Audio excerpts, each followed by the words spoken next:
Hey, how you guys doing? So a few weeks ago I got a request to make a how-to tutorial on the mini table saw. So it barely fits in my screen right now, but let's go ahead and get started on it. So first of all, what you need to power the whole saw is obviously a circular saw. I'm using a Ryobi 18-volt circular saw. I've already cut it to where you just have your main motor and then your battery connection. You can obviously use a different saw if you want to, but just keep in mind that some of the measurements will then be a little bit different for you. Next, you want to build a base plate for your motor. And you want to make the base plate as small as possible while still offering as much support as possible.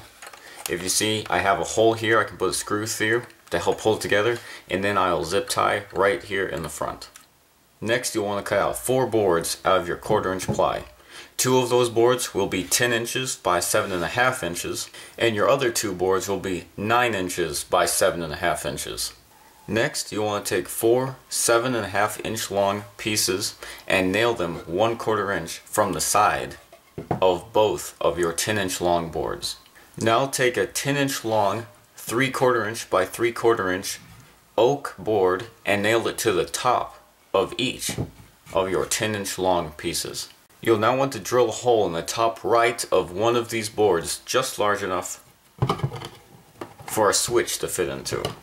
Now when you stand up these boards, it should look like this. You'll have your 2 rails on the top, you'll have your supporting boards on the inside, and your switch right there. You'll now take one of the other 2 boards that we cut, the ones that are 9 inches by 7.5 inches, and we'll cut a slot slightly larger than 1/4 inch. And it will be 1.5 inches from each of these 3 sides. We'll now take the other 9 and 7.5 inch piece board and we'll cut a hole in it just large enough for our battery connector to fit into. And on the other side, we will build a small wooden frame to help hold in our battery holder. Now we have all our sides cut and we just need to put them all together. So as you see, all those sides should fit together just like this. Now all we need to do is screw them in on these side supports. And here we are, all the sides are screwed in. Next we'll want to take our motor again, and we'll want to mount a hinge on the back side of this motor. You can use a door hinge or any kind of hinge you might have handy, but I'm going to be using a gate hinge. And there it is, all screwed in. So now we want to mount our motor on the back left corner of the box. We'll do this by tilting it up, setting down the hinge about 1/2 inch from the bottom of the box and drilling through your holes. Once you've done that, take a piece of oak wood about the same size as your hinge and drill through that also, so that these holes match the ones beneath it. Now once that's done, I find it easiest to unscrew this one back side, and then we can continue. Just like that. Okay, now we take this piece, we flip it over so that this is the inside of the box. We lay our motor on top of it, line up the hinges with the holes just like that. Take this oak piece we drilled, line up those holes with the hinge, and then drill it, screw it in from the underside, just like this. Now what this oak piece actually does is it sandwiches in the back piece of that hinge and holds it nice tight in place so it won't go anywhere. Now you can drill it back in place. So next we're going to work on the adjustment handle so that you can raise and lower the saw. So what you'll want to do is take a 2-inch square block, and I cut a little recess in it and then set a 1/4 inch bolt straight through it. I then attached a small hinge to the right side of this whole assembly. Next we can unscrew this half of the table saw and mount our bolt assembly to the base plate of our motor, just like this. Now you want to mount this as close to the wall as possible without it actually touching this wall. So next, take one washer, slide onto the bolt, and you can screw this side right back on. Once this side's on, We can now slide another washer on the bolt and then a wing nut.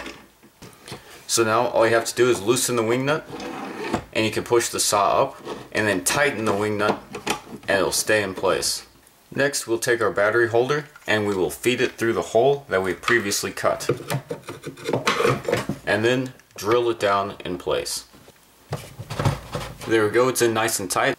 So next what we'll do is we'll take a piece of wire and we'll wire the negative wire from the battery to the negative wire of the motor. And then we'll take the positive wire and we'll wire this one to one lead of the switch right there, and then we'll take this positive wire and wire it to the other. Just like that. And if you want, which I highly suggest you do, you can staple down these wires so they don't move anywhere. And don't plug in your battery just yet because everything's hooked up and ready to go. So next you'll want to cut a 10" by 9 1/4 piece of ply to go on top. Just like I did here. And I went ahead and I drilled it down on each corner. Now you can cut this hole in the middle two different ways. First of all, which is the way I did it and I recommend you do it, is you just measure how far away your blade is from all the sides. And then you use a scroll saw and cut it out. But secondly, if you're more risky, and please do this at your own risk, you'll just simply put in your battery, plug it in, and turn on your saw and just drive it through the board. Now for the last part, the fence. For the fence, I took a piece of oak wood, 1 foot long, 4.5 inches tall, and I cut it into 4 different parts. I cut 2 strips off, one on each end, and then I cut it about 2.5 inches inward right there. I cut a groove, just like we did for the adjustment handle on the table saw, and I put in another 1/4 inch bolt right through there, and then I went ahead and I nailed it all back together. And then since it was 1 foot long, I measured it up against these side rails, and I cut it just a fraction of an inch shorter than these side guide rails. Then I took a piece of steel that I got at Lowe's, I cut it into 2 pieces 6 inches long, and then screwed it to the ends of my fence and then bent them around the rails. Just like this. And now make sure that this screw on top is tightened very loosely so that you can move this back and forth. This will help us tighten it. Now the only thing you have left to do is put 1 washer on the bolt and then a wing nut. So now to use your fence, loosen the wing nut, slide it onto your track, and then tighten where you want it. Right there. And it's not going to go anywhere. So now this is the time you've been waiting for. Take your battery, insert it into the battery holder, raise your table saw, put it in place, and now flip the switch. Thanks so much for watching. I hope all that made sense. If you enjoyed this video, please feel free to hit the thumbs up and subscribe. And Lord willing, I'll see you next week with the homemade hoverboard part 2. Thank you for watching, and please feel free to subscribe.